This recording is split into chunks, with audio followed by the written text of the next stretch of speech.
विघ्नहर्ता श्री गणेश, श्री गणेश, श्री गणेश। मैं क्षमा चाहता हूँ पिताश्री, किंतु आपके पुत्र चंद्र ने मेरी माँ को ठेस पहुँचाई, उन्हें कष्ट दिया। ये मैं कैसे स्वीकार करूँ पिताश्री, कैसे स्वीकार करूँ? आप ही बताइए। जो एक पुत्र को लगा उसने किया। मुझे क्षमा करे पिताश्री, मुझे क्षमा करे।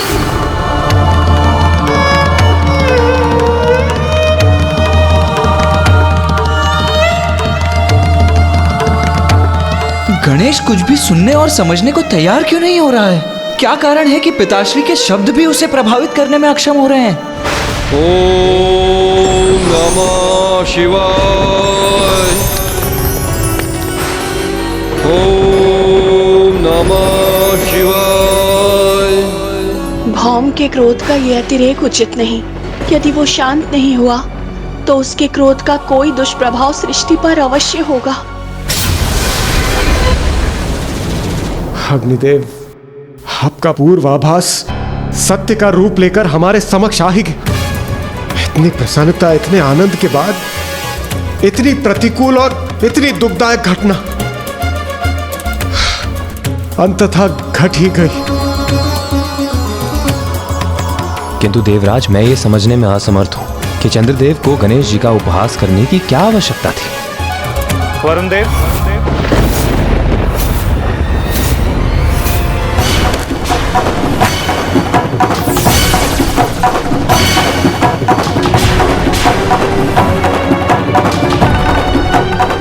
ये तो मैं भी समझ नहीं पा रहा कि इतनी बड़ी भूल के लिए मैं प्रेरित कैसे हुआ। आपके इस मनोहर रूप पर जिसकी भी दृष्टि पड़ेगी चंद्रदेव, वो कलंकित हो जाएगा, कलंकित हो जाएगा।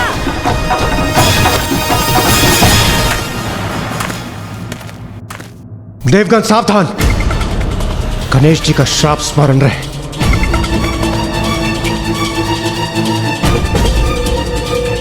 चंद्रदेव, आप और यहां? तो मैं क्या करूं इंद्रदेव, आप ही बताएं, ये कैसी विडंबना है। मैं भी तो एक देवता हूं, किंतु अब प्रथम पूज्य गणेश जी के श्राप उपरांत देवताओं के मध्य मेरी उपस्थिति वांछित नहीं। आप ही बताएं, क्या करूं देवराज, कहां जाऊं मैं? चंद्रदेव, मैं आपकी पीड़ा समझ सकता हूं, किंतु मुझे क्षमा कीजिए। इस विषय में मैं आपको कोई भी सुझाव देने में असमर्थ हूं। अब हमसे सुझाव का क्या लाभ चंद्रदेव? आपने तो पूर्व में कोई विचार नहीं किया था ना। आपको तो पूर्व में विचार करना चाहिए था। प्रथम पूज्य गणेश जी का, पार्वती नंदन गणेश जी का, विघ्नहर्ता गणेश जी के उपहास के पूर्व कितना अनुचित व्यवहार था आपका चंद्रदेव। भला कोई बालकों के भोजन का उपहास करता है? चंद्रदेव, हम सभी देवता विवश हैं।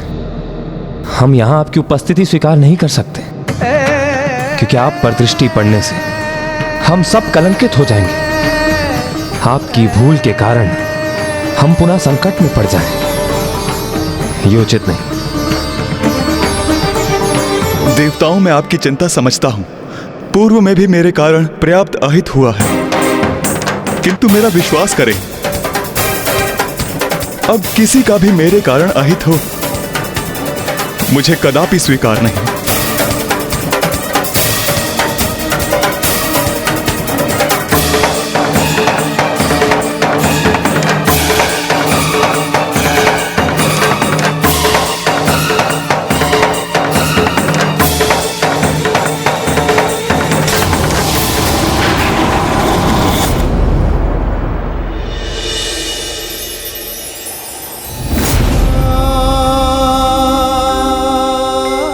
ये मैंने स्वयं को कैसे संकट में डाल दिया है।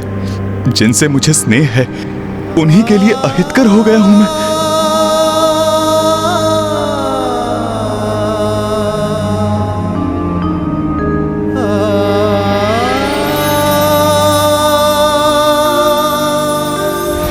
स्वामी, ये आप क्या कर रहे हैं? आपने मुझे देखकर मुख क्यों मोड़ लिया?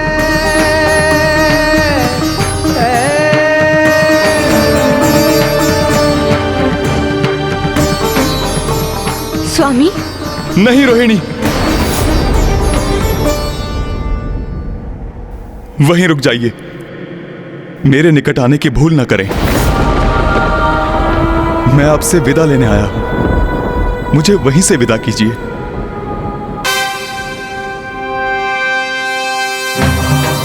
नाथ, आपके ये शब्द मेरे मन में अनेकों आशंकाएं उत्पन्न कर रहे हैं। आप बताइए ना मुझे, क्या हुआ है स्वामी? मैं श्रापित हो गया हूं रोहिणी।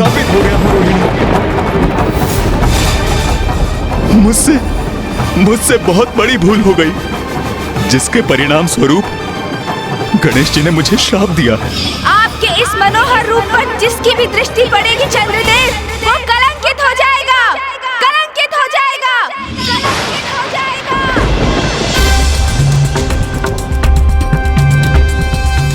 इसलिए मैं यहां से प्रस्थान कर रहा हूं।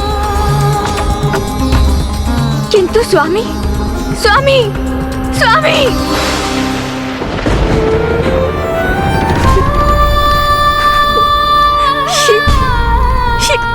कैसा अनर्थ हो गया?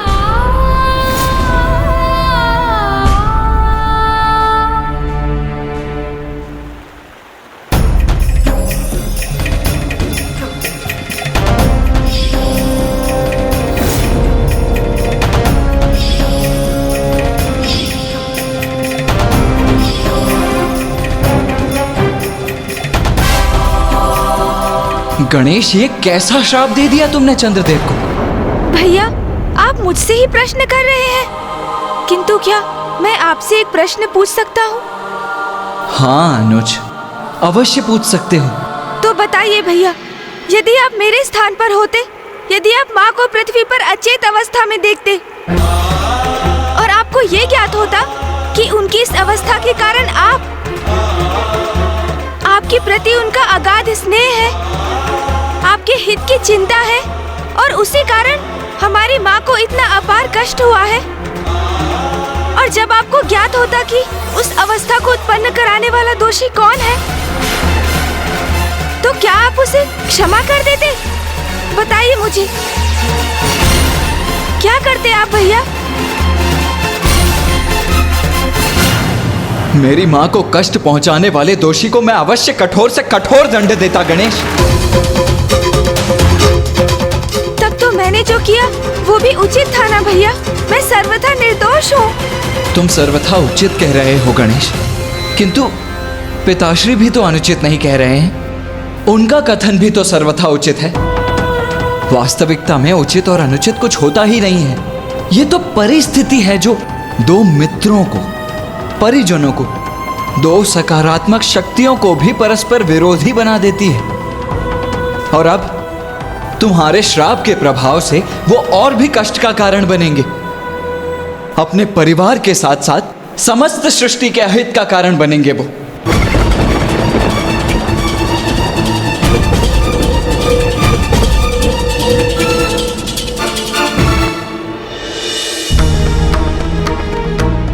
ये क्या हो गया? अपने सौंदर्य के अहंकार के कारण मैं अपने समाज, अपने परिजनों से परित्यक्त हो गया हूं।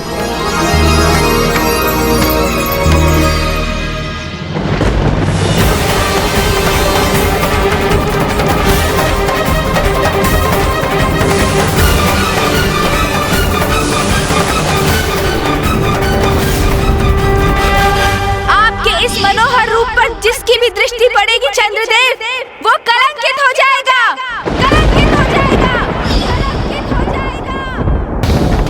ये पुष्प मेरे कारण मुरझा गए।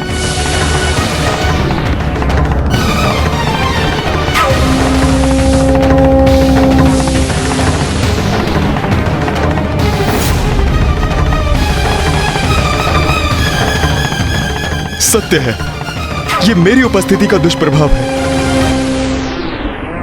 नहीं, नहीं,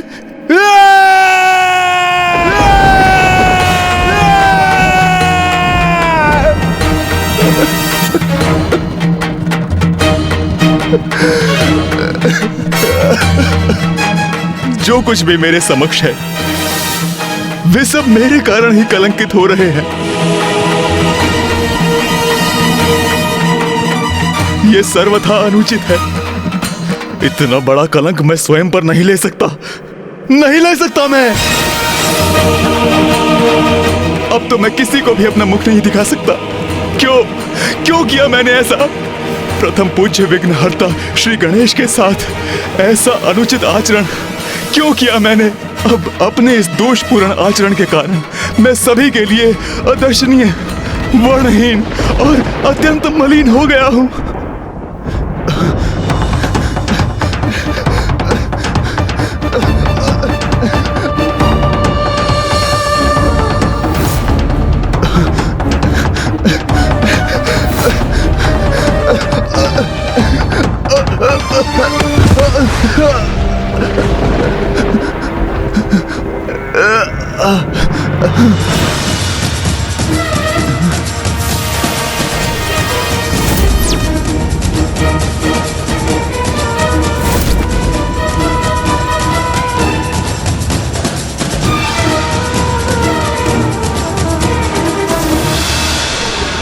ये क्या हो रहा है? ये कैसी काली मचा रही है? नहीं, अब मैं किसी को अपना मुख नहीं दिखाऊंगा और ना ही किसी के कलंकित होने का कारण बनूंगा।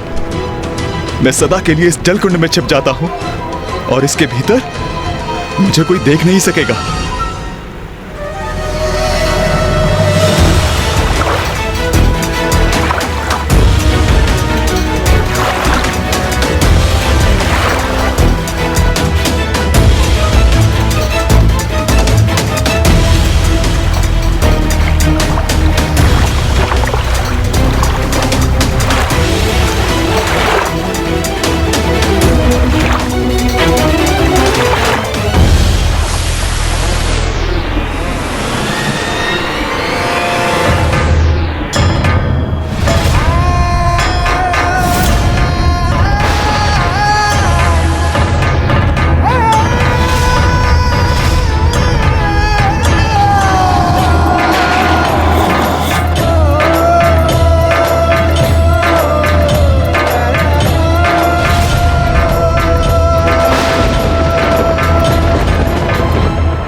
अब समझ में आया तुम्हें क्या किया तुमने?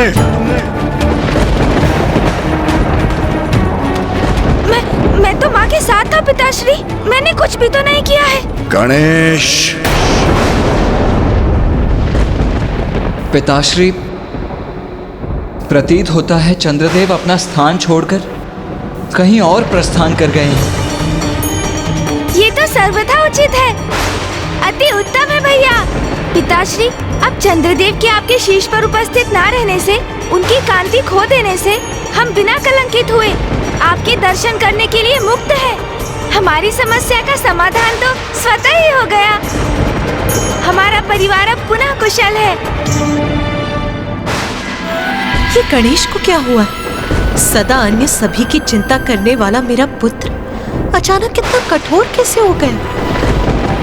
पुत्र, जो तुम कर चुके हो उसके प्रभाव के बारे में एक बार गहनता से मंथन करो। जाओ पुत्र।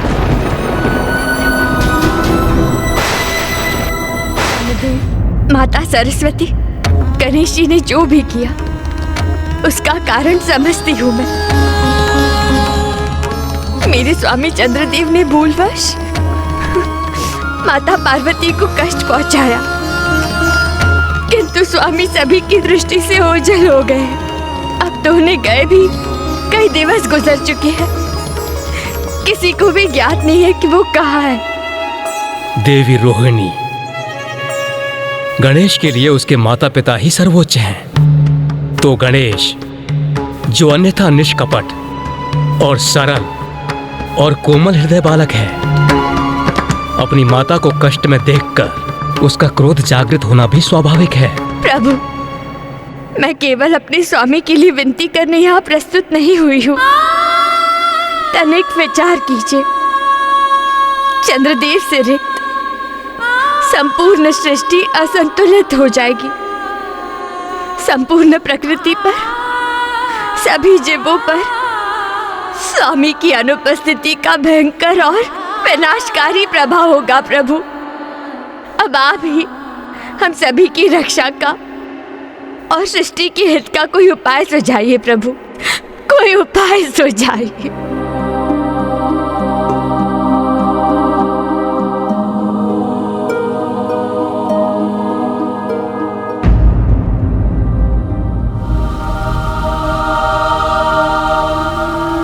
क्या मैं अपने स्वभाव के विपरीत वास्तव में हठ पर अड़ गया हूँ? और ये जो मुझे बार बार क्रोध का आभास हो रहा है, इसका कारण क्या है? पिताश्री उचित कहते हैं, मैंने क्रोधावास में ही चंद्रदेव को शापित कर दिया। किंतु क्यों? क्या कारण हो सकता है इसका?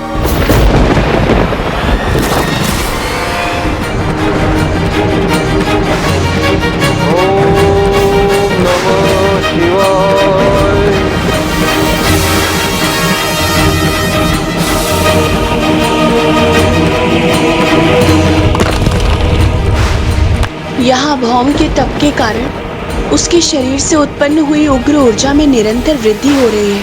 उसकी उग्रता भी बढ़ती जा रही है।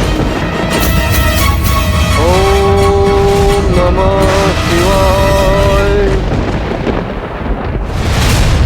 पिताश्री, मुझे समझ में आ गया है कि ये मेरे भीतर क्रोध स्वाभाविक नहीं है।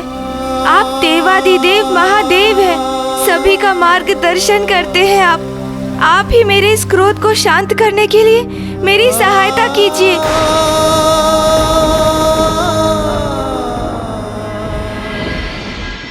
पुत्र गणेश एक अंतर्द्वंद से जूझ रहा है। पुत्र कार्तिकेय, तुम जाओ, उससे संवाद करो, उसे उचित मार्ग दिखाओ, उसे समझाओ कि चंद्र की उपस्थिति के बिना ब्रह्मांड को क्या क्षति पहुंचेगी। जाओ पुत्र। जो आज्ञा पिताश्री।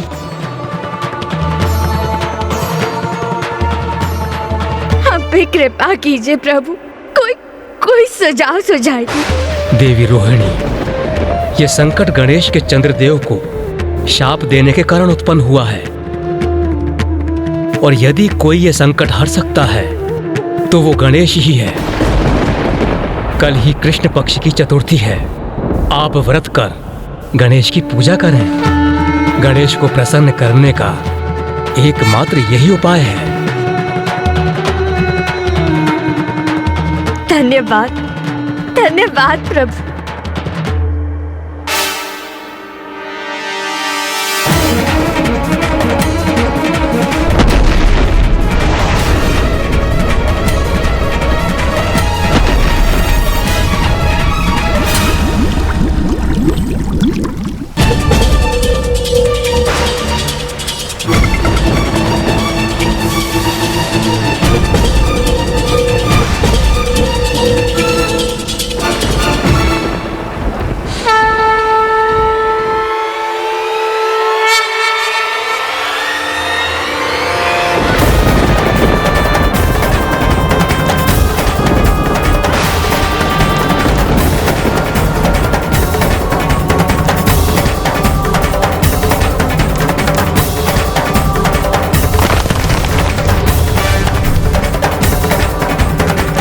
देखा अनुज गणेश, चंद्रदेव की अनुपस्थिति के कारण ही संपूर्ण सृष्टि में ऐसी भयंकर उष्मता उत्पन्न हुई है। हमें इसका कोई ना कोई निदान तो ढूंढना ही होगा ना अनुज।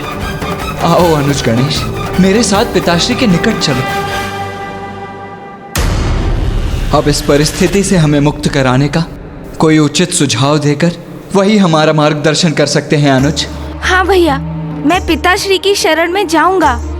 चंद्रदेव को ढूंढने के लिए मेरा मार्गदर्शन करने का अनुरोध करूंगा।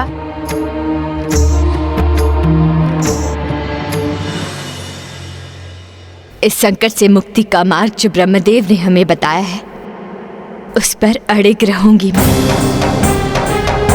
अपार श्रद्धा और भक्ति से श्री गणेश जी की पूजा करूंगी मैं।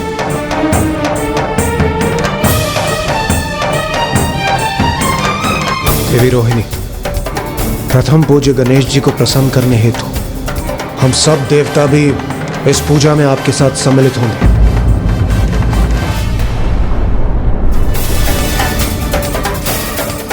और स्थिति और भी क्रमशः गंभीर होती जाएगी।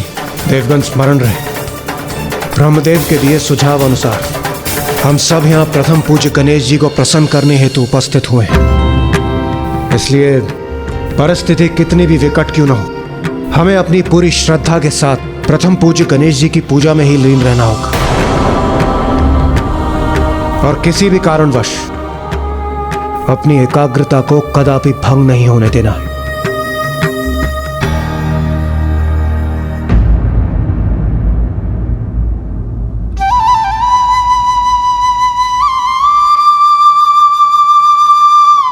प्रतीत होता है पुत्र कार्तिकेय ने पुत्र गणेश को स्थिति की गंभीरता से अवगत कराया है उसने, जिसे समझकर गणेश यहाँ आया। मुझे विश्वास था वो अवश्य अपने पिता से मार्गदर्शन लेने आएगा। पिताश्री, इस समस्या का समाधान ढूंढने के लिए हमारा मार्गदर्शन कीजिए।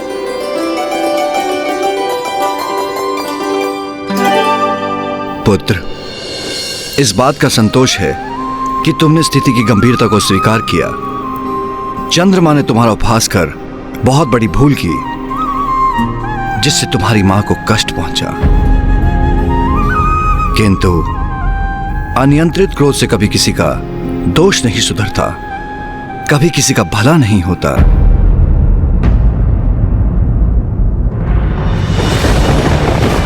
ओम नमः शिवाय।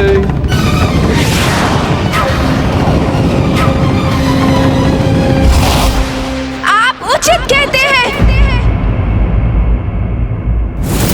चंद्रदेव के कारण बहुत कष्ट हुआ है मेरी माँ को, और देखा आपने किस प्रकार अपने दायित्वों का पालन नहीं कर रहे हैं चंद्रदेव। सर्वप्रथम उन्होंने मुझे और मेरी माँ को पीड़ा पहुँचाने का कार्य किया, और अब इस प्रकार सभी की दृष्टि से ओझल होकर समस्त सृष्टि को कष्ट पहुँचा रहे हैं। हाँ, क्रोध आया मुझे, अवश्य क्रोध आया, और अवसर प्राप्त हुआ तो उन्हें पुनः शापित करूंगा मैं। कभी क्षमा नहीं करूंगा चंद्रदेव को, कभी नहीं।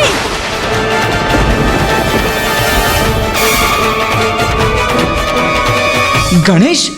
पुत्र रुको, रुको पुत्र। गणेश इतना क्रोधपूर्ण व्यवहार क्यों कर रहा है? ये हो क्या गया है गणेश को? उमा, अभी इसे जाने दीजिए। अभी वो कुछ भी समझने की अवस्था में नहीं है। समझ में तो मेरी भी नहीं आ रहा है पिताश्री कि गणेश को ये हो क्या गया है। अभी कुछ समय पूर्व ही तो मुझसे कह रहा था कि चंद्रदेव को लौटाने के लिए वो पिताश्री से मार्गदर्शन लेगा। फिर अचानक ये क्रोधावेश का क्या कारण है? यदि मेरा पुत्र अपने क्रोध को अपने वश में नहीं कर पा रहा है तो अवश्य ही उसका कोई बड़ा कारण होगा, क्योंकि अकारण क्रोध तो गणेश के स्वभाव में ही नहीं। हाँ माँ, मैं आपसे पूर्णतः सहमत हूं। गणेश के स्वभाव से तो हम सभी भली भांति परिचित हैं। फिर उसके क्रोध का क्या मूल हो सकता है? चंद्रदेव को मैंने इसलिए शाप नहीं दिया क्योंकि उन्होंने मेरा उपहास किया। मैंने उन्हें इसलिए शाप दिया क्योंकि उनके कृत्य से मेरी माँ को अपार वेदना सहनी पड़ी, और इसलिए मुझे चंद्रदेव को शाप देने का कोई पछतावा नहीं है पिताश्री। पुत्र, मैं हूँ उसके क्रोध के मूल में। मैं उसकी माँ। नाथ, मैंने जब भी गणेश को किसी क्रोध अथवा आहत में देखा, तब मैं स्वयं पर किसी भी प्रकार का नियंत्रण रखने में असमर्थ हो गई। मैं अपने क्रोधावेश में सर्वथा विनाश करने के लिए प्रेरित रहती हूँ। ये स्नेह एक माँ का अपने पुत्र के प्रति। जब मैं गणेश को पीड़ा में देख अपने क्रोध पर नियंत्रण खो सकती हूँ, तो गणेश तो मात्र एक बालक है। हम उससे आत्मनियंत्रण की अपेक्षा क्यों कर रहे हैं नाथ? उमा, क्योंकि वो प्रथम पूज्य गणेश है और मैं जगत जननी आदि शक्ति हूँ नाथ। नाथ, आप इस संपूर्ण घटनाक्रम को पुत्र गणेश की दृष्टि से देखने में संकोच क्यों कर रहे हैं नाथ? नाथ, आप ये क्यों नहीं समझना चाहते कि गणेश का क्रोध उसकी माँ के रक्षा के भाव का ही परिणाम है? आज जब गणेश अपना मत आपके समक्ष रखने आया, तो आपने कहा कि चंद्रदेव से जो कुछ भी हुआ उसके परिणाम से वो अनभिज्ञ है। तो क्या ये कहना अनुचित है कि गणेश ने जो कुछ भी किया उसके परिणाम से वो भी अनभिज्ञ थे? आपका झुकाव आपके एक पुत्र की ओर ही क्यों है? आपको गणेश को समझने का भी प्रयास करना चाहिए। ये मत भूलिए नाथ, जब हमारे तथाकथित पुत्र चंद्रदेव ने मेरे हृदय को आहत किया, तब गणेश ने ही मेरा बचाव किया। आपको क्या ये स्पष्ट नहीं है नाथ? उमा, ब्रह्मांड को संतुलन में लाना मेरा कर्तव्य है, जो गणेश के कृत्य के कारण संकट में है। नहीं नाथ, सृष्टि का संतुलन संकट में अवश्य है, किंतु गणेश और चंद्रदेव दोनों के कृत्यों के कारण। नाथ, मेरी विनती है आपसे, जो उचित है वही कीजिए। उसी से गणेश का क्रोध भी शांत होगा।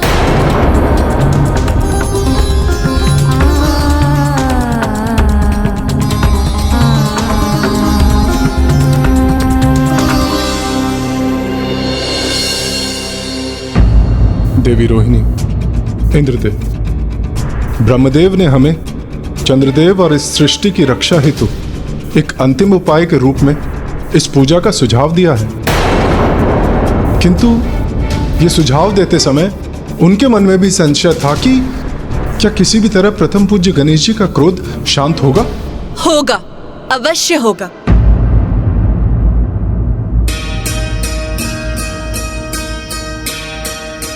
क्यों नहीं होगा? क्या कारण है कि आप इसमें इतना संदेह व्यक्त कर रहे हैं सूर्यदेव? मुझे इसमें तनिक भी संदेह नहीं कि इस पूजा से गणेश का क्रोध शांत होगा। और महादेव, पुत्र कार्तिकेय और स्वयं मैं भी इस पूजा को सफल बनाने हेतु इसमें भाग लेंगे। और फिर हम सभी एकजुट होकर प्रथम पूज्य की पूजा कर उन्हें प्रसन्न करेंगे। उमा का सुझाव कि जो उचित है वही मुझे करना चाहिए, वो मैंने स्वीकार किया। और उचित यह है कि हमें गणेश को उसका श्राप लौटाने के लिए विवश करने के स्थान पर उसे शांत करने का प्रयास करना चाहिए, क्योंकि अपनी दृष्टिकोण में उसने जो किया अपनी मां के लिए किया, और जो उचित है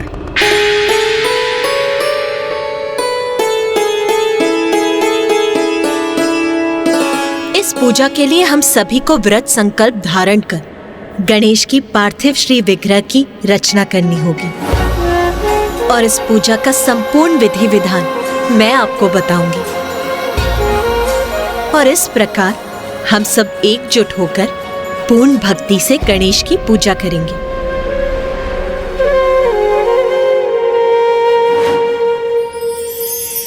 मैं चंद्रदेव की अर्धांगिनी रोहिणी कृष्ण पक्ष के चतुर्थी के दिवस इस व्रत का संकल्प लेती हूँ।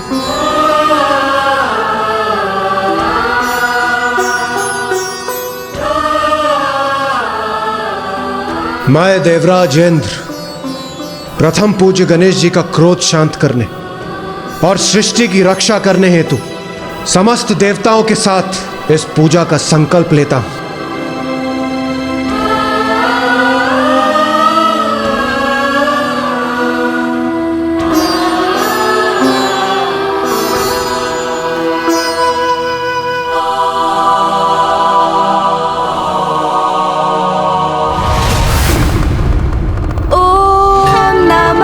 शिवाय। ओम नमः शिवाय। ओम नमः शिवाय। पिताश्री देखिए, गणेश का पार्थिव स्वरूप अर्थात उसकी मूर्ति की रचना हो गई है। अब तो मात्र उसके नेत्र ही गणने शेष हैं। मेरे पुत्र के नेत्र मैं स्वयं गढ़ूंगी। एक माँ जो अपने पुत्र के नेत्रों में अपने लिए अपार प्रेम देखती है, वो भला उन नेत्रों को कैसे भूल सकती? उसकी छवि तो एक माँ के हृदय में सदैव के लिए अंकित हो जाती है।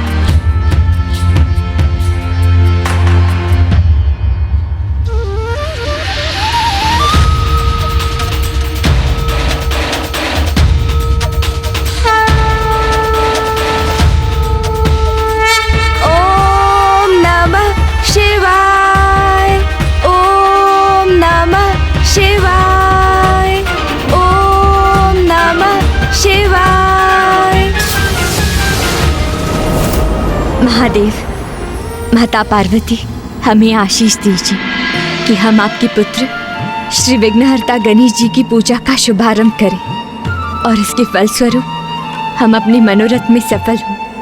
उचित है देवी रोहिणी, मैं सिंदूर से गणेश का तिलक करती हूँ।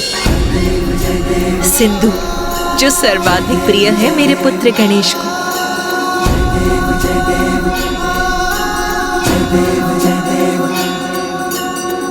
लाल चढ़ायो अच्छा गजमुख को, 2 दिन लाल विराजे सुध गौरी हर को। चलिए गुड़ लड्डू साई सुरभर को, महिमा कहे न जाए लागत हो पर को।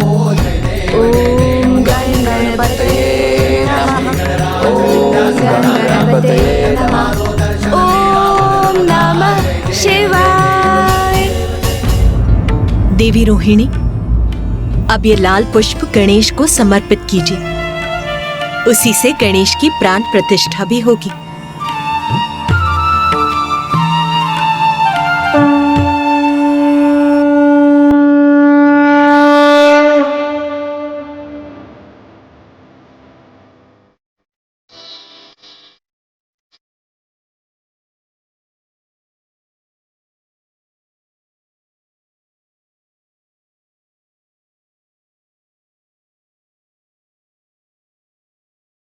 ओम गजानना, ओम गजानना, ओम गजानना, ओम गजानना, गजानना, गजानना, ओम गजानना, ओम गजानना।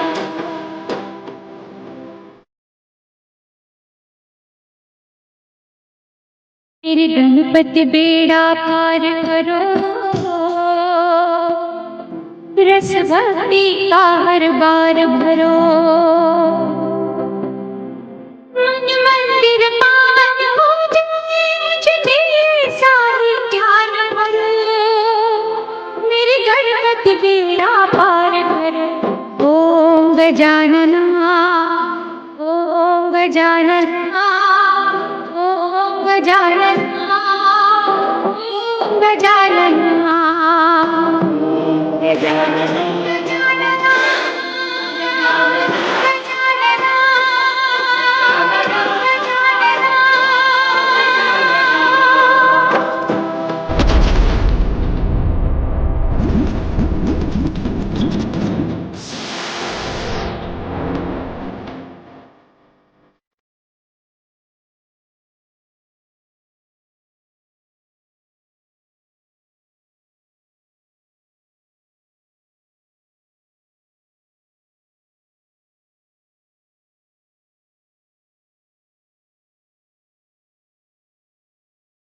ने सृष्टि सजाई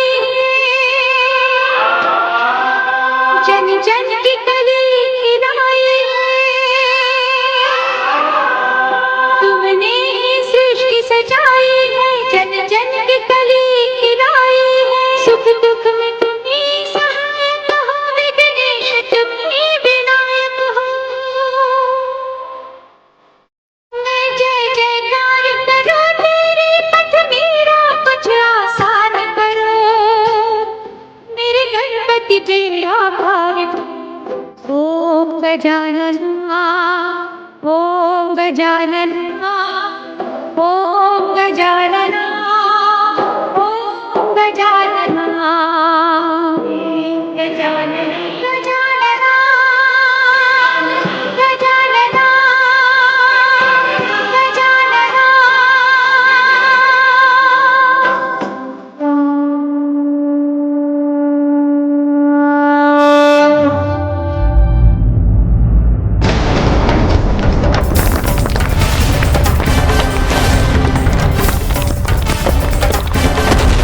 चंद्रदेव के शीतल प्रभाव के अभाव से यह कैलाश भी प्रभावित हो रहा है। समस्त वातावरण में ऐसी उष्णता का संचार हो रहा है कि यहाँ की हिम तक पिघल रही है।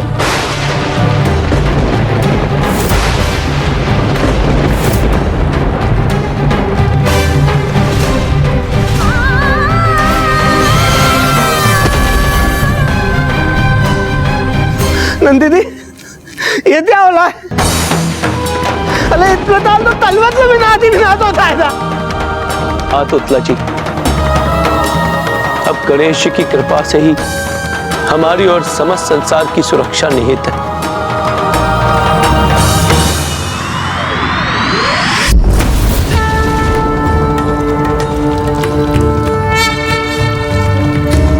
ओम गणपतये नमः।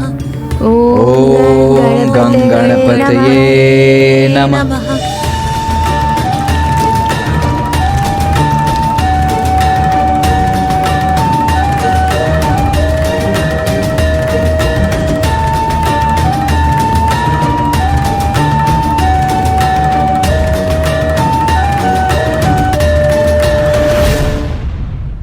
ओम नमः शिवाय।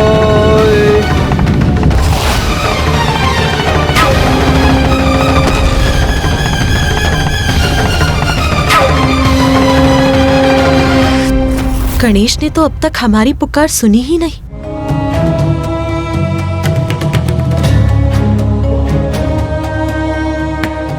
चंद्रदेव की शीतलता तो मेरी उष्णता को संतुलित करती है, किंतु अब उनकी शीतल किरणों के अभाव में मेरा ताप तो बढ़ता ही जा रहा है।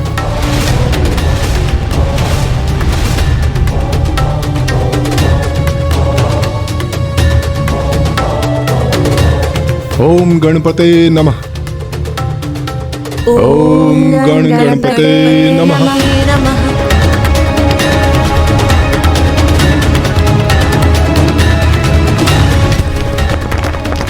चंद्रदेव के अदृश्य होने से उत्पन्न संकट महासंकट में परिवर्तित हो, उसके पूर्व गणेश को चंद्रदेव के प्रति अपने क्रोध को शांत कर उन्हें किसी भी युक्ति से लौटाना ही होगा, अन्यथा सृष्टि नष्ट हो जाएगी। ओम नमः शिवाय। ओम नमः शिवाय। ओम नमः शिवाय। ओम गणपते नमः। ओम गणपते नमः। ओम गणपते नमः।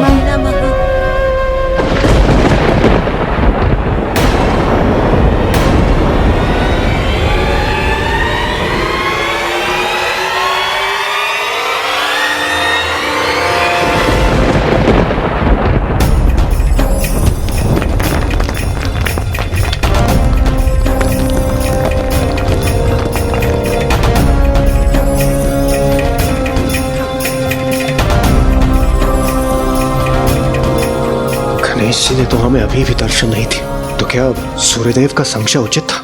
कहीं गणेश जी का क्रोध हमारी इस पूजा से भी शांत ना हुआ तो?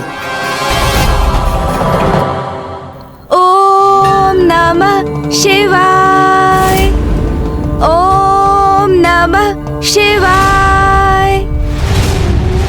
ओम नमः शिवाय।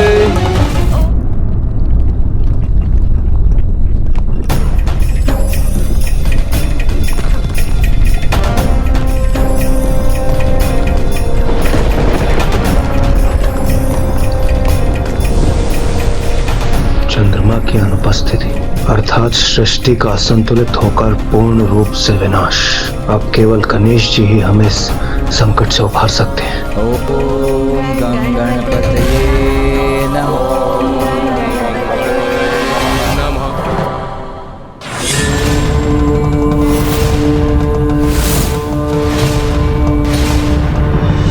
मुझे पूर्ण विश्वास है कि मेरा पुत्र गणेश हमारी प्रार्थना अवश्य सुनेगा। वो शीघ्र हमें दर्शन देगा।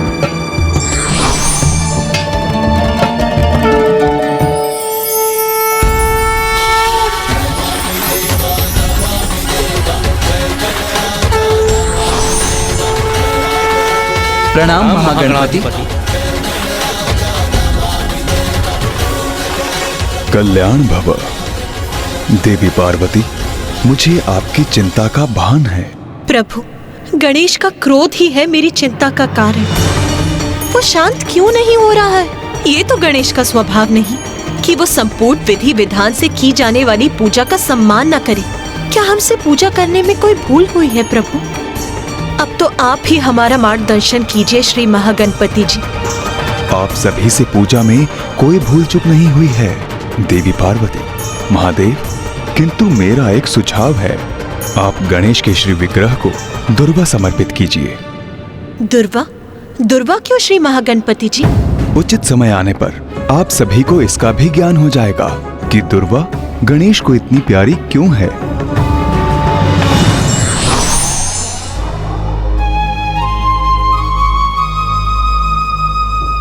दुर्वा? मैं अभी दुर्वा प्रस्तुत करता हूँ माँ। उचित है पुत्र।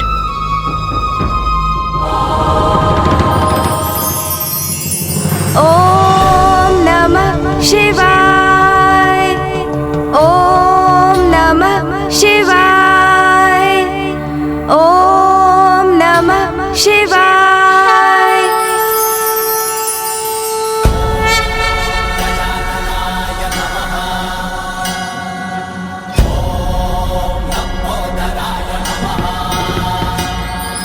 ओम नमः शिवाय। ओम गं गणपतये नमः। ओम गणपतये नमः। ओम नमः शिवाय। ओम नमः शिवाय। गं गणपते नमः। ओम गं गणपते नमः।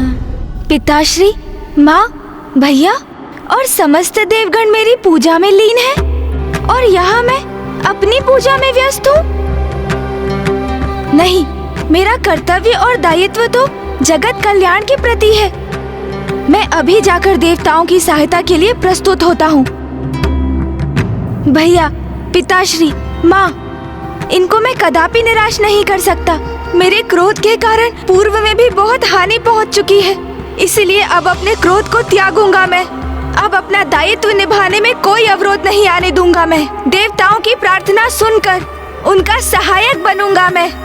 ओम नमः शिवाय। कहाँ मेरे प्रभु महादेव, उनके पुत्र देव सेनापति कुमार कार्तिकेय और प्रथम पूज्य गणेश जी, और कहाँ तुम? ओम नमः शिवाय। ओम नमः शिवाय।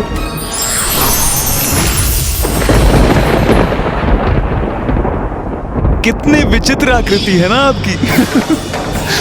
खंभ जैसे हाथ पांव, विशाल काय गज का शीश, और उधर मानो अन्न का भंडार हो।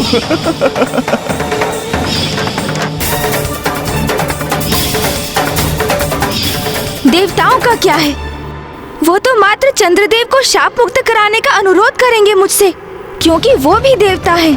किंतु यदि चंद्रदेव ने उनमें से किसी की भी पत्नी अथवा माता को अपमानित किया होता तो क्या वो उन्हें क्षमा कर देते? नहीं, कदापि नहीं। तो मैं उन्हें क्यों क्षमा करूं? क्यों क्षमा करूं मैं उन्हें? अरे, मैंने पूजा मध्य में ही छोड़ दी। ओम नमः शिवाय, ओम नमः शिवाय, ओम नमः शिवाय।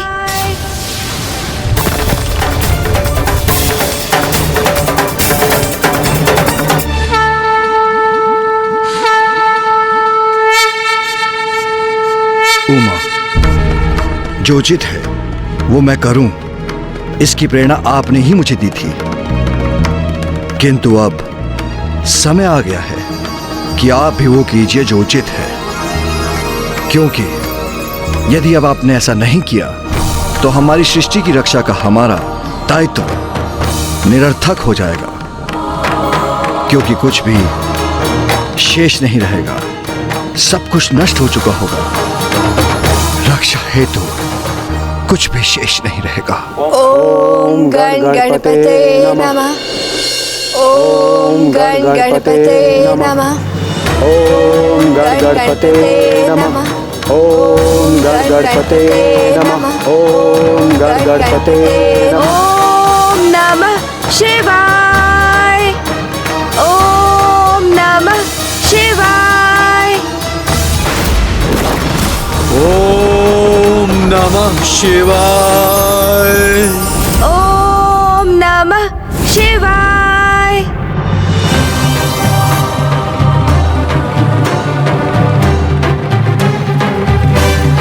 प्रणाम माता।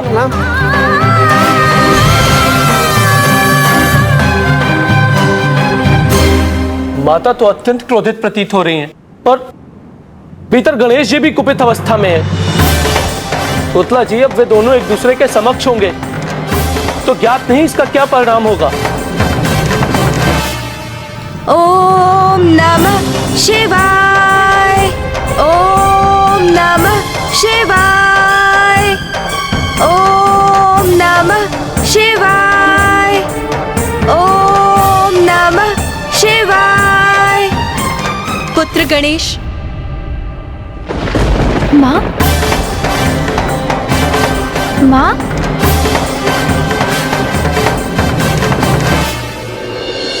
क्या हुआ माँ? आप इतने तनाव में क्यों प्रतीत हो रही हैं? पुत्र, ये हो क्या रहा है? क्या हुआ है तुम्हें? तुम क्या कर रहे हो पुत्र? मुझे क्या होगा माँ? मैं तो पिताश्री की पूजा कर रहा हूँ। पुत्र, सभी देवताओं में सबसे उदार हो तुम, सबसे दयालु हो, फिर इस बार इतना हट क्यों? इतने कठोर क्यों हो रहे हो तुम? चंद्रदेव को उचित सीख दे चुके हो तुम, ऐसी सीख जो उन सभी को सदैव स्मरण रहेगी, जो बालकों के भोजन पर व्यंग करते हैं, बालकों को भोजन के प्रति रुचि पर कुदृष्टि डालने के लिए प्रेरित हो। फिर भी अपने क्रोध पर क्यों टिके हो तुम? माँ, चंद्रदेव को दंडित करने का कारण तो आप हैं। उन्होंने आपको कष्ट देने का अपराध किया था। तो क्या ऐसा करके तुम्हें मेरे प्रति अपने स्नेह को प्रमाणित करने की आवश्यकता है पुत्र? नहीं माँ। तो फिर क्या तुम प्रतिशोध की भावना से प्रेरित हो? क्या प्रतिशोध की भावना आसुरी भावना नहीं? मैं मुझे कुछ समझ में नहीं आ रहा। मैं क्या? पुत्र, क्या तुम्हें इसका तनिक भी आभास है कि देवी रोहिणी कितने कष्ट में है? क्या तुम्हें उनकी प्रार्थना का स्वर सुनाई नहीं दे रहा पुत्र? जब तुम्हारे पिताश्री और मैं एक दूसरे से विलग हुए थे तो तुमने कितना अथक प्रयास किया था हम दोनों को एक साथ लाने के लिए। उसी प्रकार अब देवी रोहिणी चंद्रदेव से विलग हुई है, तो क्या तुम उनकी पीड़ा की कल्पना भी नहीं कर पा रहे हो पुत्र? क्या तुम ये भी देख पाने में असमर्थ हो कि स्वयं जगत पिता महादेव, तुम्हारे पिता, तुम्हारी पूजा कर रहे हैं? क्या तुम इससे भी प्रभावित नहीं हो पुत्र? नहीं माँ, मैं अत्यंत प्रभावित हूँ। किंतु क्या पुत्र? जिस माँ के लिए तुमने स्वयं चंद्रदेव को दंडित किया, वो तुम्हारी प्रार्थना कर, तुम्हारी गुहार लगा रही है। ओम गंगणपते नमः। ओम गणपतये नमः। ओम गणपतये नमः। तब भी तुम इतने कठोर बने हुए हो, चंद्रदेव को क्षमा करने में असमर्थ हो। नहीं माँ, मैं उन्हें क्षमा करना तो चाहता हूँ, किंतु तुम्हारी क्षमाशीलता के कारण ही पुत्र तुम प्रथम पूज्य के पद पर स्थापित हुए हो। मेरा विश्वास कीजिए माँ, मैं उन्हें क्षमा करना चाहता हूँ, किंतु अकस्मात मैं पुनः आवेशित हो जाता हूँ। तुमने और तुम्हारे पिताश्री ने मुझे विकट स्थिति में डाल दिया है। तुम्हारे पक्ष में मैंने उनसे जो भी कहा उसे स्वीकार कर उन्होंने वही किया जो उचित है। तुम्हारी प्रार्थना कर रहे हैं वो पुत्र, इसीलिए अब तुम भी वही करो पुत्र जो उचित है, क्योंकि तुम्हारे कृत से तुम किसी का दोष नहीं सुधार रहे, अपितु हट कर रहे हो पुत्र, और तुम्हारे हट से सबको पीड़ा पहुंच रही है। संपूर्ण सृष्टि संकट में आ रही है, जो मैं कदापि होने नहीं दूंगी पुत्र। माँ, सृष्टि को तो मैं भी संकट में नहीं डालना चाहता हूँ। मैंने सभी की प्रार्थनाएं सुनी थी और मैं वहाँ प्रकट भी होने जा रहा था, किंतु फिर ज्ञात नहीं अकस्मात कैसे क्रोध का एक प्रवाह उत्पन्न हुआ मेरे भीतर।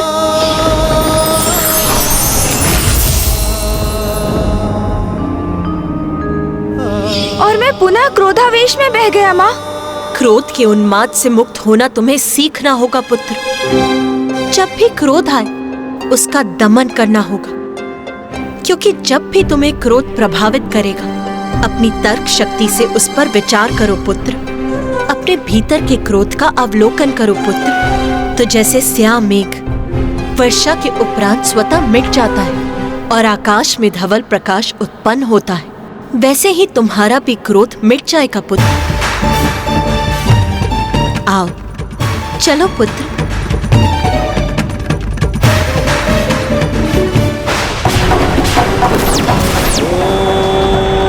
नमः शिवाय।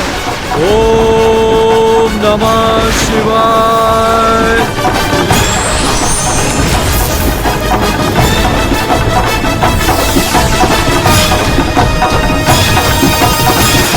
ओम नमः शिवाय। क्रोध के उन्माद से मुक्त होना तुम्हें सीखना होगा पुत्र।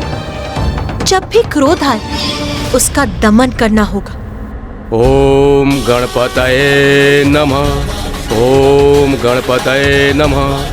ओम गणपतये नमः। ओम गणपतये नमः। मैं पुनः क्रोधित हो रहा हूँ, किंतु इस क्रोध का कोई लाभ नहीं। वो कारण समाप्त हो चुका है, वो परिस्थिति बीत चुकी है। तो क्या अभी मेरा क्रोधित होना उचित है? इस प्रश्न का उत्तर तो स्पष्ट है, नहीं।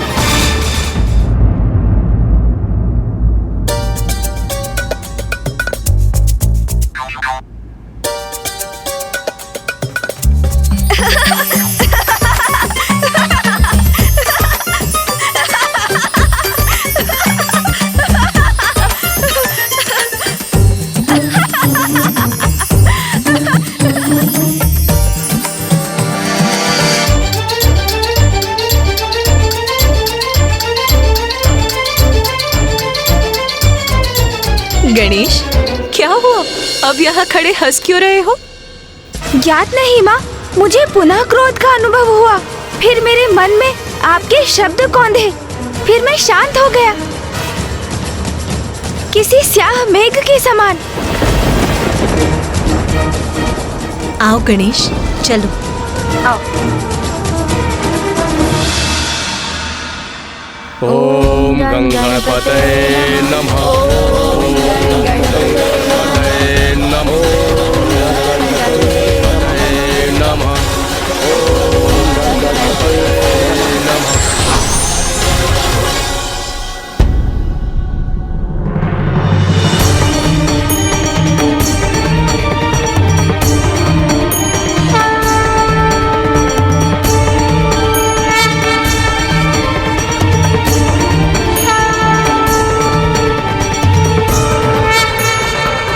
मैं आप सभी की पूजा से प्रसन्न हुआ।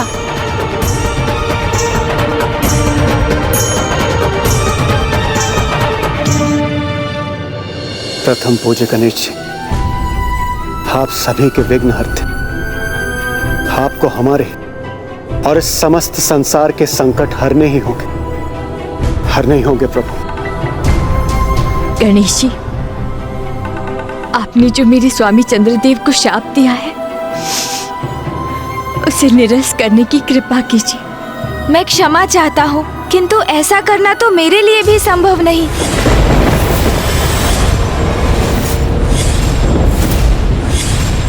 देवराज इंद्र, ये तो आपको भी भली भांति ज्ञात है कि एक बार जो शाप दिया जाता है उसे पूर्ण रूप से निरस्त नहीं किया जा सकता। किंतु गणेश, इस समस्या का कोई समाधान तो होगा, कोई तो युक्ति होगी जिससे तुम इस संकट को दूर कर सकते हो। हाँ गणेश जी, मुझे विश्वास है आप कोई ना कोई हल अवश्य ढूंढ लेंगे।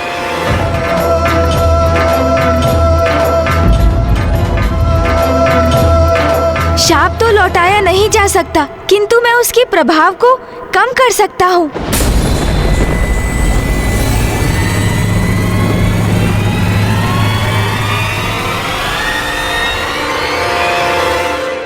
चंद्रदेव, चंद्रदेव, चंद्रदेव, चंद्रदेव,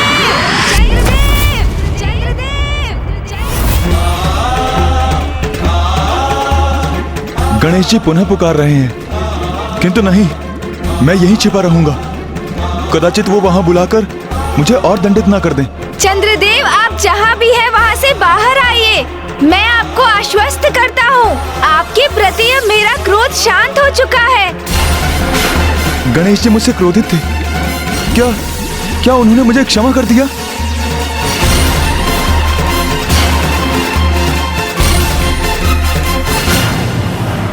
चंद्रदेव, चंद्रदेव कहाँ हैं आप? आप हमारे समक्ष प्रकट क्यों नहीं हो रहे? आप सब यहाँ एकत्रित हैं, किंतु आप अपनी दृष्टि मुझ पर ना डालें, अन्यथा आप सब कलंकित हो जाएंगे। ना डालें अपनी दृष्टि मुझ पर।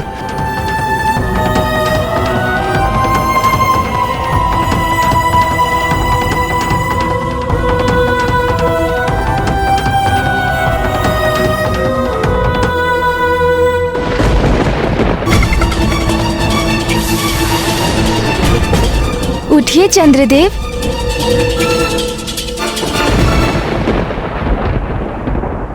चंद्रदेव, मैं महादेव और पार्वती नंदन गणेश आपको अपने दिए गए शाप से आंशिक रूप से मुक्त करता हूँ। ओम लंबोदराय नमः। ओम शूर्पकर्णाय नमः। ओम विघ्नहर्ताय नमः। चंद्रदेव अब संसार के लिए पुनः दर्शनीय हो जाएंगे और अब उन पर दृष्टि डालने के परिणाम स्वरूप किसी को भी कलंकित नहीं होना पड़ेगा, किंतु मात्र एक तिथि को छोड़कर, और वो तिथि होगी भाद्रपद माह के शुक्ल पक्ष की चतुर्थी, अर्थात मेरा जन्म दिवस। मात्र उसी तिथि पर जो भी चंद्र का दर्शन करेंगे उन्हें मेरे शाप के कारण कलंक का सामना करना होगा।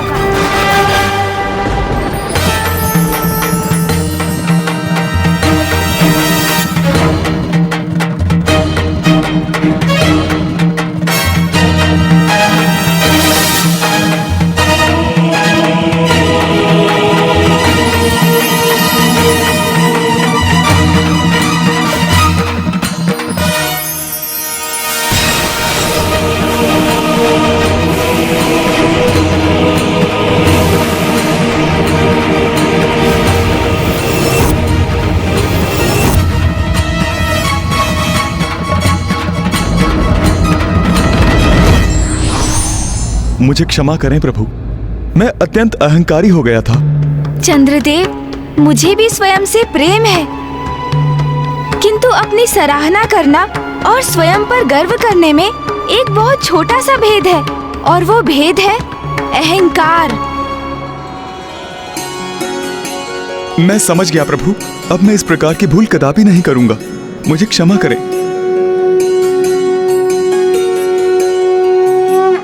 और बुद्धि से सिंदूरा संगारा। आपका कल्याण हो चंद्रदेव। आज कृष्ण पक्ष की चतुर्थी है। मैं इस तिथि को भी स्वयं से जोड़ता हूँ। आज की ये तिथि संकष्टी चतुर्थी के नाम से भी विख्यात होगी। जैसी हो रेवा। और इस तिथि पर जो भी भक्त व्रत धारण कर मेरी पूजा करेंगे और रात्रि में चंद्र को जल का अर्घ देकर पूजा संपन्न करेंगे, मैं उनके सभी संकट हरूंगा, उनके सभी दुख दूर करूंगा। ओम नमः शिवाय। ओम नमः शिवाय।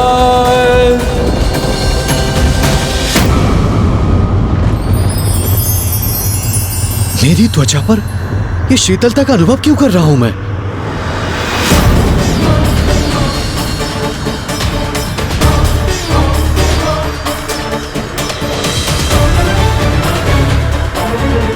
मेरा और मेरे तप का प्रभाव क्षीण पड़ रहा है। चंद्रदेव भी पुनः आकाश में स्थापित हो गए हैं।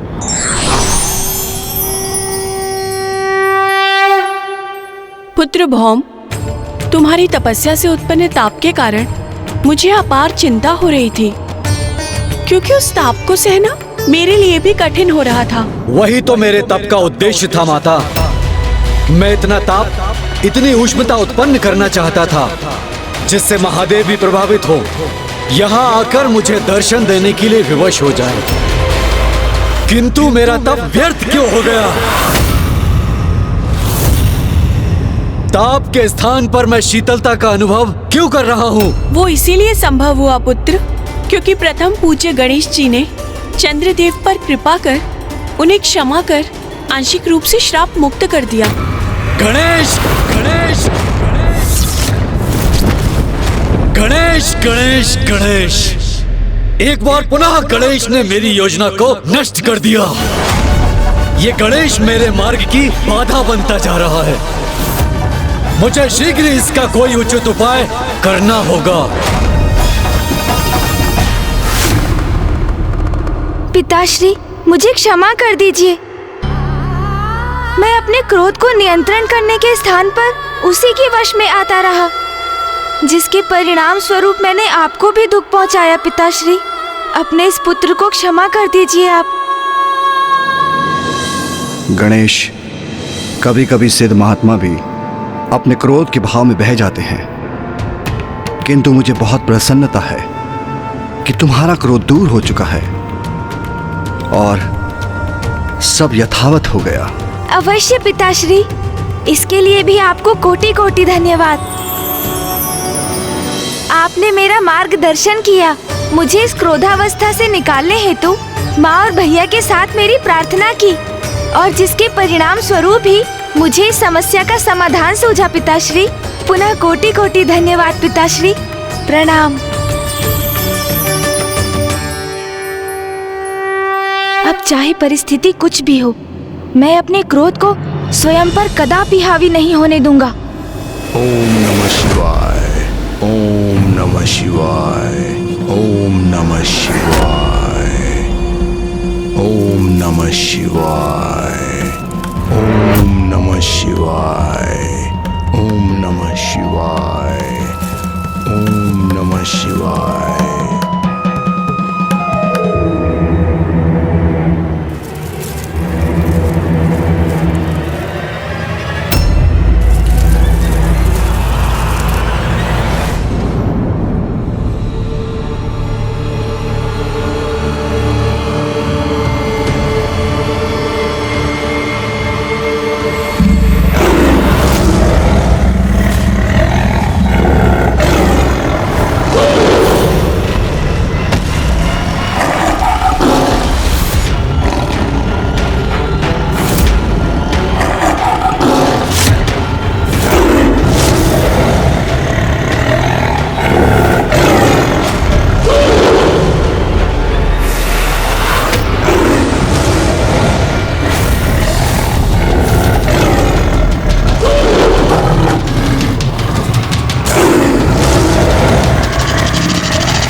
एक साधारण शाही एक शक्तिशाली सिंह से भिड़ रहा है। आश्चर्य है।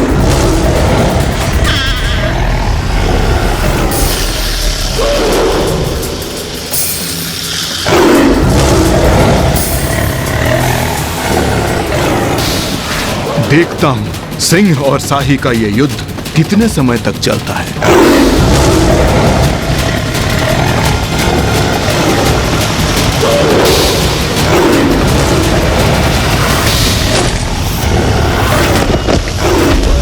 घोर आश्चर्य, एक छोटे से तुच्छ जीव ने सिंह जैसे विकराल भयानक जीव को आहत कर दिया। जो मैं देख रहा हूँ वो कोई माया है या फिर सत्य भी है, ये रहस्य ज्ञात होना ही चाहिए।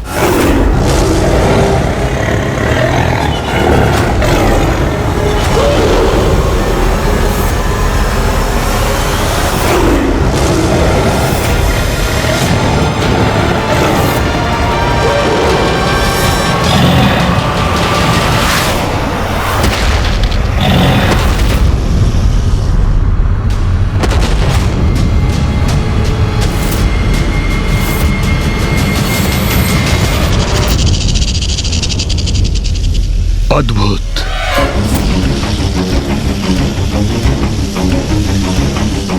सिंह के उदर को चीरकर उसका अंत करने वाले कौन हो तुम?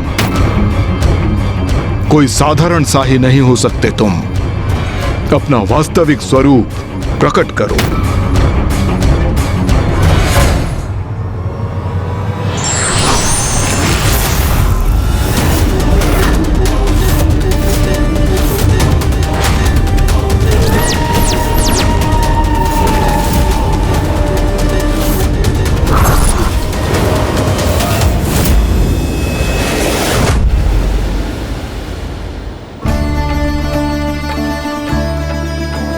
देखा गणेश, अब पुनः सब कुछ इतना सुंदर प्रतीत हो रहा है ना? नहीं भैया, अभी एक और संकट शेष है। संकट? अब कैसा संकट गणेश? मेरा उदर संकट में है भैया। मेरा इतना सुंदर उदर धीरे धीरे भोजन से रिक्त होकर कम होता जा रहा है। इस संकट से निवारण हेतु मुझे शीघ्र जाकर भोजन करना चाहिए। हाँ, ये तो वास्तव में बहुत ही बड़ा संकट है गणेश। तुम्हारा उदर संकट में है।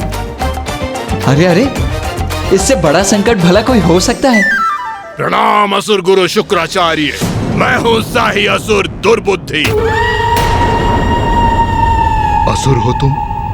ये कैसे संभव है? जहां तक मुझे ज्ञात है, देवी कौशिकी, देवी काली और देवी चंडमारी ने जब शुंभ निशुंभ के साथ युद्ध किया था तो उसके साथ सारे असुर भी मारे गए थे।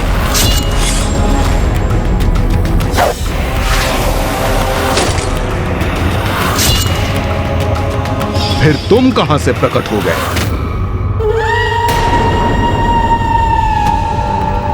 उस विनाशकारी युद्ध में सभी असुरों का वध नहीं हुआ असुर गुरु। उस युद्ध में एक असुर शेष रह गया और वो असुर मैं हूं। मैं हूं। प्रत्यक्ष को प्रमाण की आवश्यकता क्या है? मैं आपके समक्ष उपस्थित हूं। अन्य सभी असुरों का, असुर सेनापतियों का, यहां तक कि शुंभ और निशुंभ का वध किया देवी कौशिकी एवं अन्य देवियों ने, किंतु मेरे प्राण तब भी सुरक्षित रह गए। और उस असुर शवों से पटे युद्ध स्थल में मेरी गर्भवती पत्नी मुझे ढूंढती हुई वहां पहुंच गई।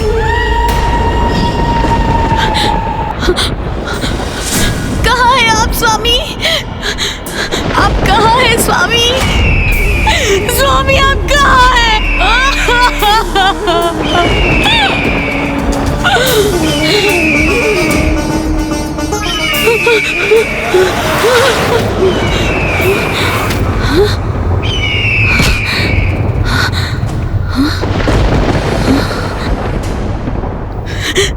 स्वामी, मेरे स्वामी, स्वामी, स्वामी, स्वामी, स्वामी, स्वामी, स्वामी।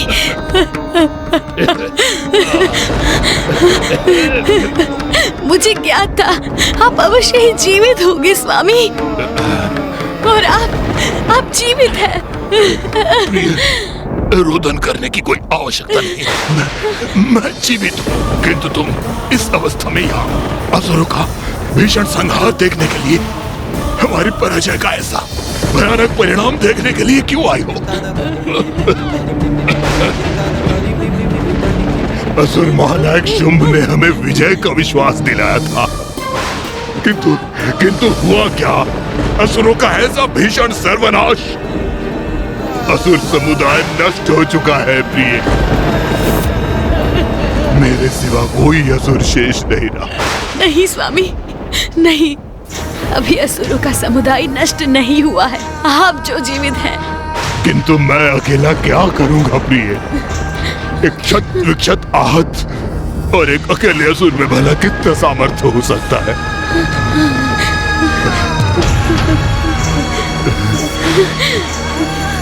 आप स्वयं को अकेला मानने की भूल कर रहे हैं स्वामी। आप कदापि अकेले नहीं हैं। इस भयंकर युद्ध में जहाँ बड़े बड़े पराक्रमी असुर योद्धा मृत्यु को प्राप्त हुए, उसमें केवल आप शेष रहे। ये तो कोई संयोग नहीं, अवश्य ही इसके पीछे कोई बड़ा कारण है। प्रतिशोध, प्रतिशोध स्वामी, असुरों के संहार का प्रतिशोध, जो आपको उन दुष्ट देवताओं से लेना है। जो कार्य शुंभ और निशुंभ नहीं कर सके, वो कार्य अब आप और आपका पुत्र करेगा स्वामी। आपका पुत्र और आप करेंगे।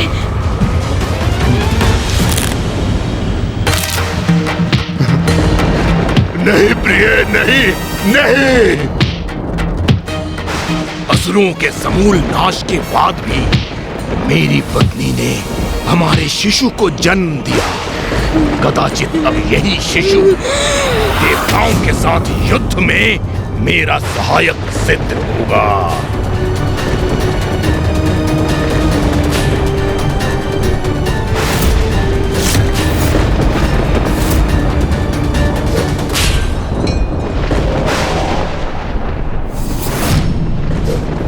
मेरी पत्नी तुम्हारी मां ब्रीहि ने तुम्हें संसार में समय से पूर्व लाने के लिए अपना जीवन निछावर कर दिया, और अब असुरों के वंश को, देवता और असुरों के मध्य शत्रुता को हम दोनों मिलकर जीवित रखेंगे।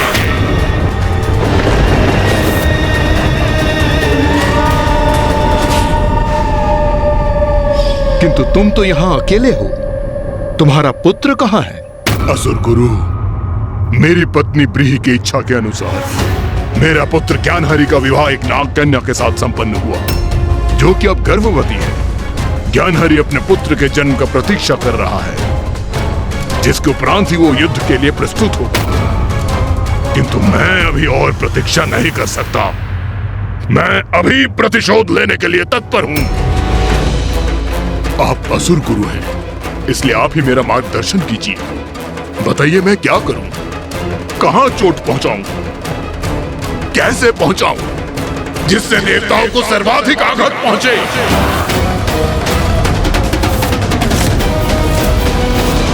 यदि तुम वास्तव में देवताओं पर आघात पहुंचाना चाहते हो, तो तुम्हें महादेव पुत्र गणेश जी से निपटना होगा।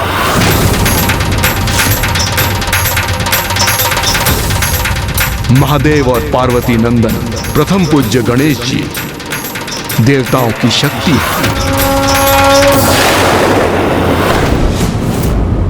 जब भी किसी असुर राज ने देवताओं को नष्ट भ्रष्ट करने की योजनाओं का निर्माण किया है, तब गणेश जी उसमें विघ्नकर्ता की भूमिका निभाई है।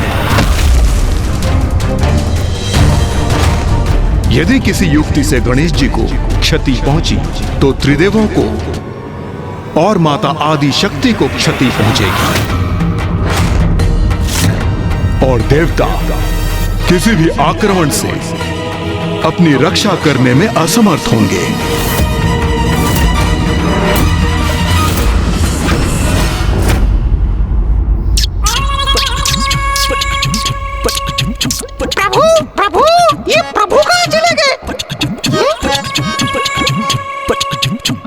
ओहो, प्रभु आप यहाँ? कब से पुकार रहा हूँ मैं आपको। मैं कितना ऊब रहा हूँ प्रभु। चलिए ना बाहर, क्रीड़ा करते हैं प्रभु। ओहो, क्या हुआ मूषक जी? आप मुझे इतना शांत क्यों कर रहे हैं? देख नहीं रहे हैं मैं ध्यान में बैठा हूँ। ध्यान में? किंतु क्यों प्रभु? क्यों का क्या अर्थ है मूषक जी?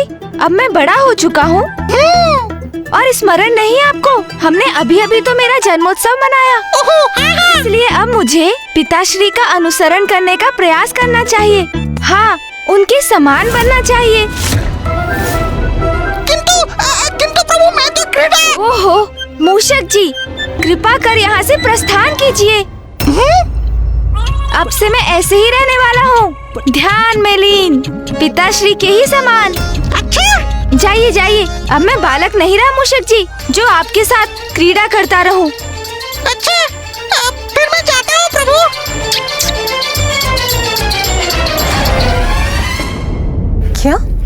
क्या कहा गणेश ने? माता, मैं भी आपके समान शक्ति में आ गया था।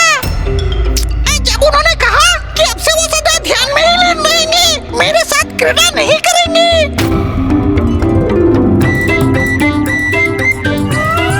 हाँ प्रभु। तभी तो मैं सोच रहा था कि आज भोर से गणेश दिखाई क्यों नहीं दिया। हाँ माता, विचार तो मैं भी कर रहा था कि आज भवन में इतनी शांति क्यों है। हाँ, और आज प्रातःकाल तो दरिद्र जी ने मुझे एतबार भी तंग नहीं किया। हाँ, तभी आज भवन में कोई वस्तु नीचे गिर के छिन भिन भी नहीं हुई। नाथ, क्या हुआ है पुत्र गणेश को? ये व्यवहार तो उसके स्वभाव से इतना विपरीत है कि मुझे तो उसके स्वास्थ्य की चिंता होने लगी है। उमा, इसमें चिंता की क्या बात?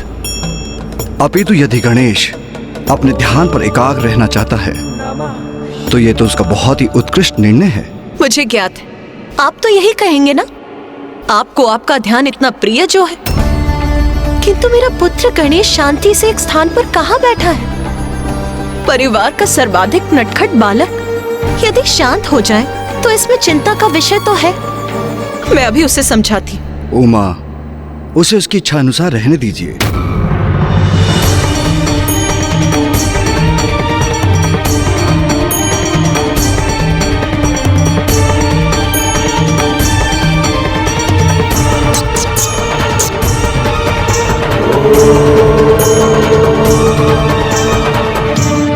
तो ये बताइए असुर गुरु, गणेश को कहाँ पाऊं और उसे कैसे क्षति पहुंचाऊं? इसका तो एक अत्यंत सरल उपाय है दुर्बुद्धि।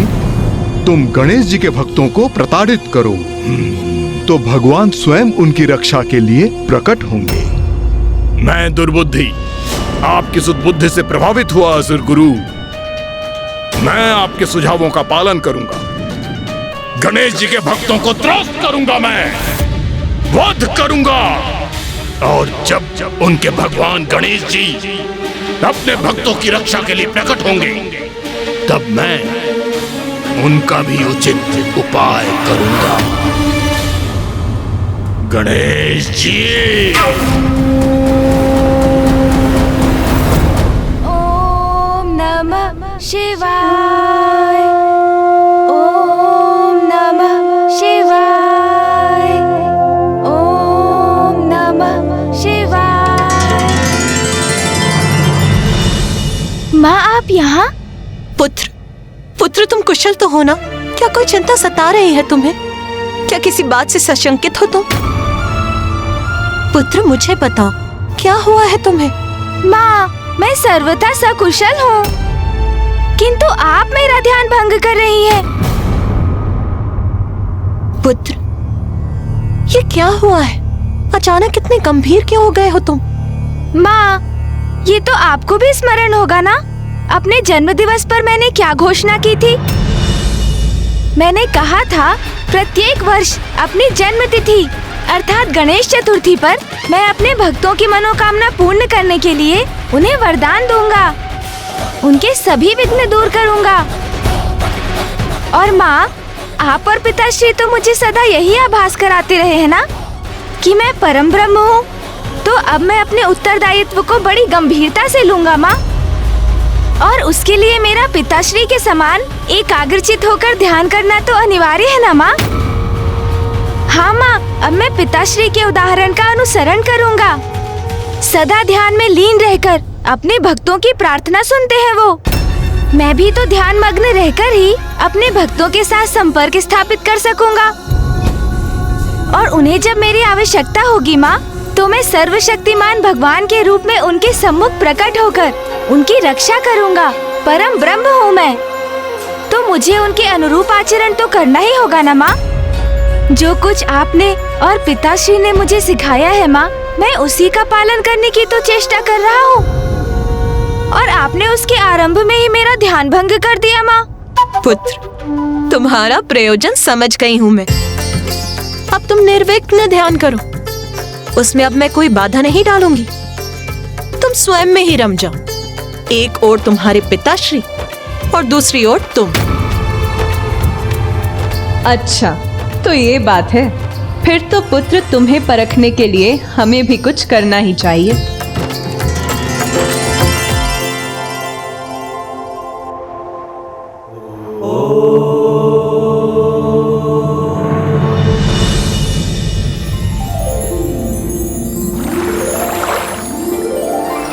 ओम गंग गणपते नमः।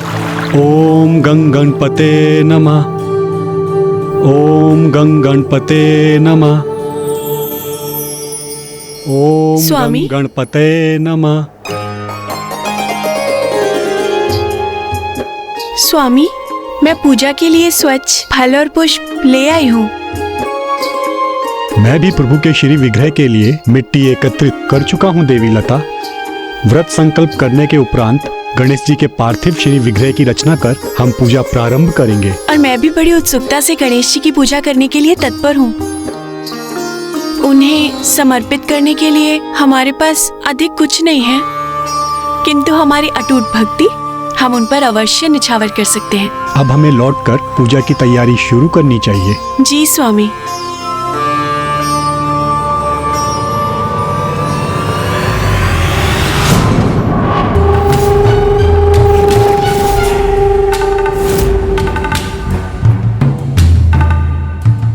चाहूं तो अभी इस ब्राह्मण और उसकी पत्नी का वध कर दूं, किंतु ऐसा नहीं करूंगा। मैं गणेश जी की पूजा करने जा रहे हैं ना ये दोनों, तो मैं इन्हें प्रताड़ित करूंगा, कष्ट दूंगा। तब देखता हूं गणेश जी इनकी रक्षा है तो यहाँ प्रकट होते हैं अथवा नहीं।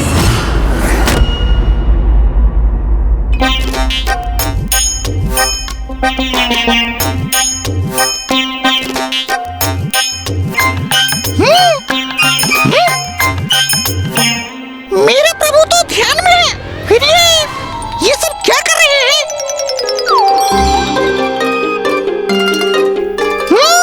षड्यंत्र मेरे प्रभु के विरुद्ध। उमा,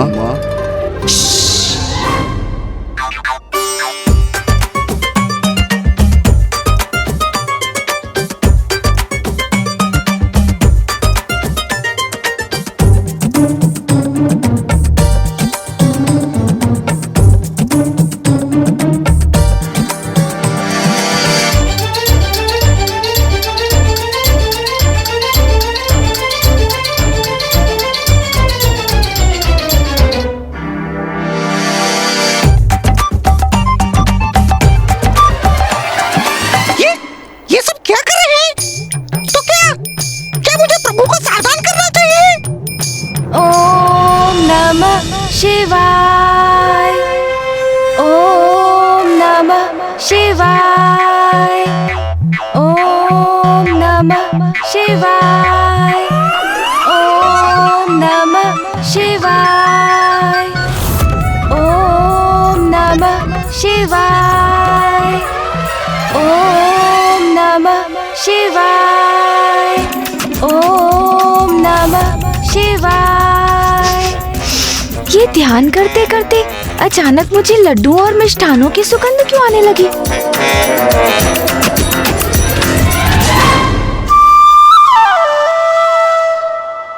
आहा, इतने सारे मिष्ठान।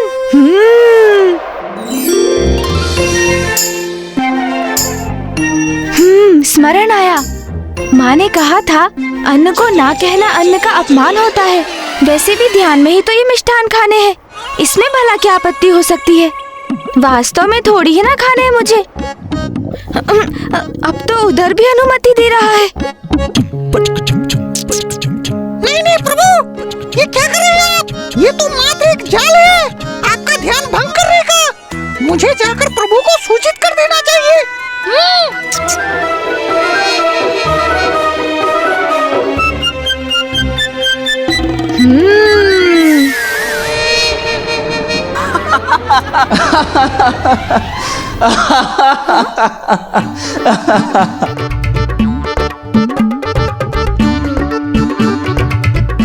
अरे क्या हुआ पुत्र, तुम तो ध्यान में बैठे थे, फिर? वो मैं माँ। फिर अचानक क्या हो गया? ओ, ध्यान करते करते भूख लग गई होगी, है ना? इसीलिए भोजन करने लग गए। युक्ति। नहीं नहीं माँ, मैंने कहा ये सब तो मूषक जी ने ग्रहण किए हैं। मैं तो आपको इस भोजन के आकर्षण के प्रति सावधान करने आया था प्रभु।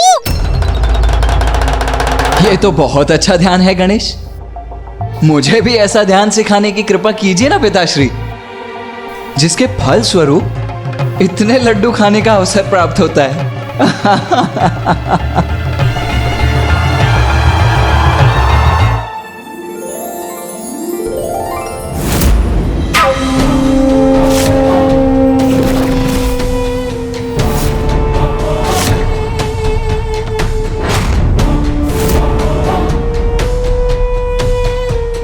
दुर्बुद्धि की कुबुद्धि क्रियान्वित हो गई है। अब इन दोनों ब्राह्मण ब्राह्मणी को सताने का आनंद लूंगा मैं।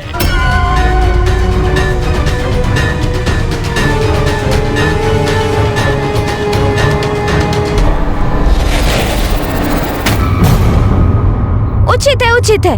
आप सभी मुझे गंभीरता से नहीं लेते ना,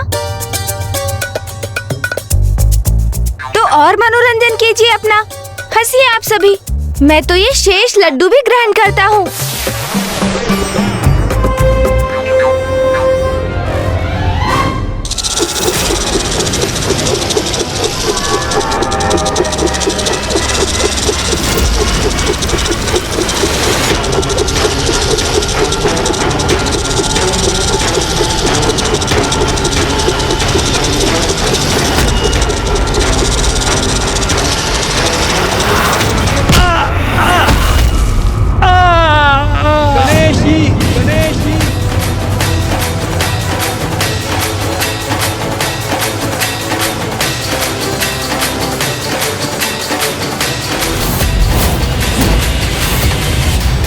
अवश्य ही किसी भक्त की सहायता की पुकार सुनी है पुत्र गणेश ने। उमा, पुत्र कार्तिकेय, अब हमें गणेश को अकेला छोड़ना होगा।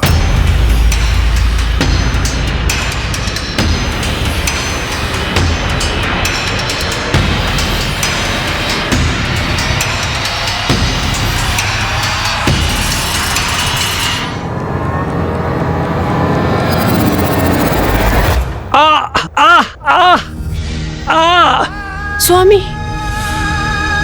आपका पांव तो आहत हो गया है, मैं आपकी सहायता करती हूँ। गणेशी, गणेशी। ये किनकी पुकार थी? क्या कोई संकट में है? देवी लता, ये घाव तो भर जाएंगे, मैं पुनः कुशल हो जाऊंगा, किंतु दुख तो मुझे इस बात का है कि जो मिट्टी मैंने पूजा के लिए एकत्रित की थी वो गिर गई। आप कुटिया में जाइए और पूजा की सामग्री तैयार करना आरंभ कीजिए। मैं पुनः मिट्टी एकत्रित करके लाता हूँ। पूजा का एक उचित मुहूर्त होता है, इसलिए अब हमें पूजा में और विलंब नहीं करनी चाहिए।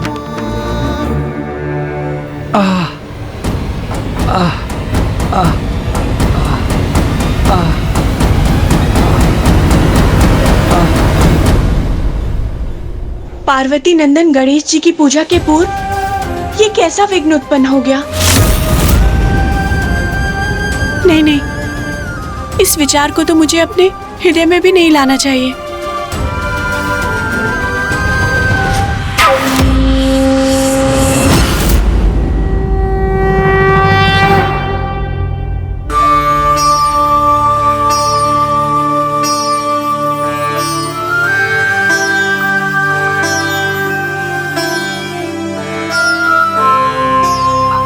देवी लता, व्रत संकल्प कर हमें अब गणेश जी के पार्थिव श्री विग्रह की रचना करनी चाहिए।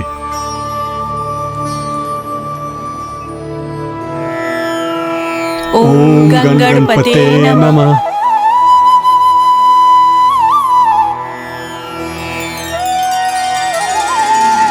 अब सब उचित है।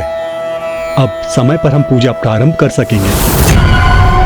अब सब उचित नहीं, सब बिगड़ जाएगा अभी।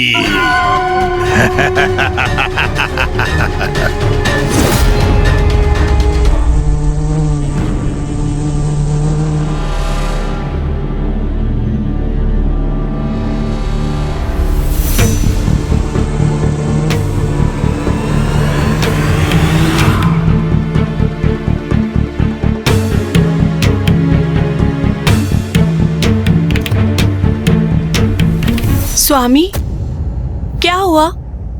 आपको कोई कठिनाई हो रही है? जो मिट्टी मैंने पूर्व में उठाई थी वो गीली थी।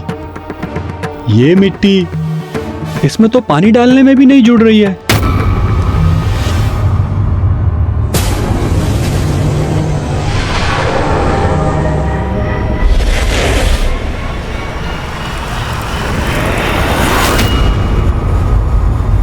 स्वामी, पूजा के पुष्प नष्ट हो रहे हैं। पर ये कैसे हो सकता है? मैंने तो बहुत ध्यान से एक एक पुष्प को चुना था। सभी पुष्प निर्मल थे और उनमें कोई कीट नहीं था। फिर ये कैसे संभव है? ये तो विघ्न का आरंभ मात्र है। अब देखता हूँ ये कैसे संपन्न करते हैं गणेश की पूजा। ये किस प्रकार के संकट का आभास है जो मुझे सुनाई पड़ रहा है? भक्त कहीं भी हो, ईश्वर सदैव उसका ध्यान रखते हैं। आवश्यकता है केवल सच्ची भक्ति की। विघ्नहर्ता श्री गणेश के अद्भुत शक्तियों से भरे वीडियोस देखने के लिए चैनल को सब्सक्राइब करना न भूलें और साथ ही बेल आइकॉन भी दबाएं।